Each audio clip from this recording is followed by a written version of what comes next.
নমস্কার বন্ধুরা, আমাদের চ্যানেলে আপনাদেরকে স্বাগত জানাই। যারা চ্যানেলটিকে প্রথমবার দেখছেন তারা অবশ্যই চ্যানেলটি সাবস্ক্রাইব করে নেবেন এবং বেল আইকনটি দাবিয়ে দেবেন, যাতে চ্যানেলে দেওয়া সকল ভিডিওর প্রথম নোটিফিকেশন আপনাদের কাছে পৌঁছে যায়। তো আজকে সুপ্রিম কোর্টে উঠতে চলেছে দুটো মামলা এসএসসির, একটি প্রধান এবং আরেকটি ক্যাভিয়েটের সাথে, যেটা অ্যাটাচড মামলা। আপনারা সবাই দেখতে পাচ্ছেন, এটি হলো প্রথম মামলা। নাম্বার দেখতে পাচ্ছেন এখানটা, ডায়েরি নাম্বার 73787 অফ 2025। এবার এই কেসটি কিন্তু ফাইল করা হয়েছিল 19/12 মানে ডিসেম্বরের 19 তারিখে।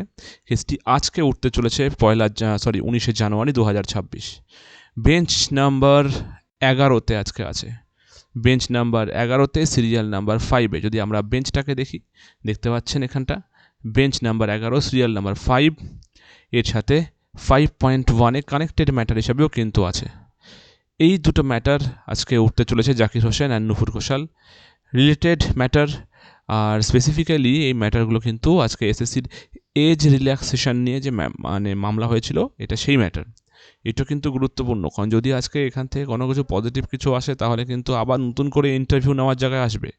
তো আজকে খবরটা এই পর্যন্তই। সবার নজর থাকবে আজকে কেসের প্রতি। ধন্যবাদ।